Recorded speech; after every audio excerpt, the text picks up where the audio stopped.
In 1978, the Parker brothers released Merlin the Electronic Wizard, a handheld game console.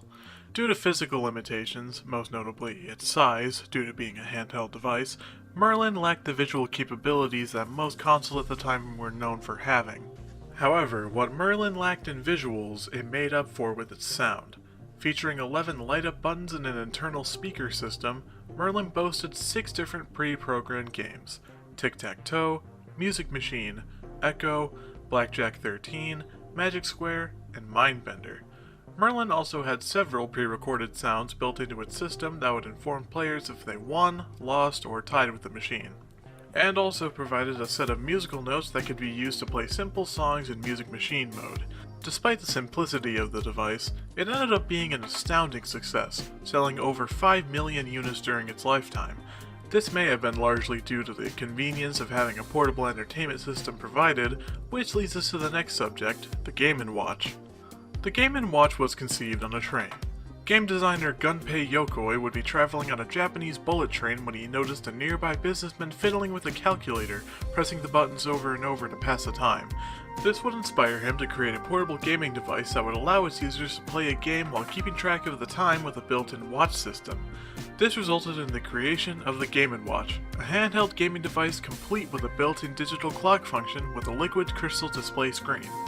The first of these games to be released was known as Ball, released in 1980, where players would catch balls as they fell before throwing them back up again to earn points, with the game ending if a ball was missed, similar to how a person might juggle balls in real life. During its initial 6-year run, the Game & Watch would have about 60 different games produced over its lifespan for retail purposes. While the Game & Watch was certainly widespread and popular due to the convenience it provided with its portability, just like the Magnavox Odyssey, it was unable to switch between multiple games at will. In 1989, the Game Boy would release and bring about a new era of gaming along with it. Just like the Fairchild Channel F, along with other home consoles around this era, it had the ability to switch games with multiple cartridges, and just like the Game & Watch, it was fully portable in handheld fashion. While it was criticized for its lack of visuals and color that some of its competitors had at the time, it ended up overcoming this obstacle with its long-lasting battery life, able to withstand up to 35 hours of continuous gameplay before needing a battery replacement. Its lengthy battery life combined with its vast library of interchangeable games would allow it to provide hours of entertainment on the go. At this point in time, we have come quite far from the first iterations of video games in the 1950s. Originally, these huge computers were made merely to serve as set pieces for major events and attractions as public outings, the same purpose a public fair or carnival might serve. As mentioned previously, these activities resemble traditional physical games, only made out of light instead. As former President Ronald Reagan once said, "Human invention increasingly makes physical resources obsolete," a quote that parallels the initial room-sized entertainment devices of the 1950s serving the purpose of streamlining traditional games through quickly being able to reset and reload without wasting physical materials.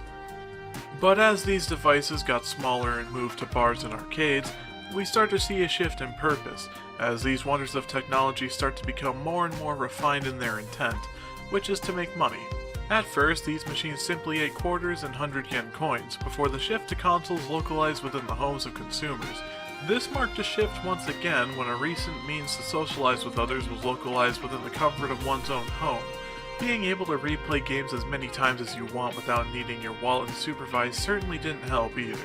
After that, portable consoles that could be played on the go added further disconnects. People at this point have now started to gain alternative options rather than talking to one another in public.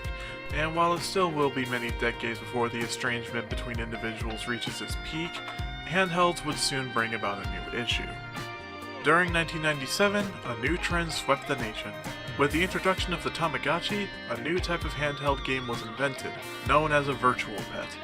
Tamagotchi served as a virtual companion that could be cared for using buttons underneath the screen, with the creature responding to various commands and actions issued to it. However, these pets also had a tendency to die if they weren't interacted with for several hours, which led to children regularly checking on the creatures to make sure they wouldn't perish. This type of behavior began to isolate children from others as they formed attachments with these creatures, interrupting their daily life through the need to make sure their pet is still alive and well. The alienation had reached a new peak, as for the first time ever, video games had shifted from merely passing time to to demanding it.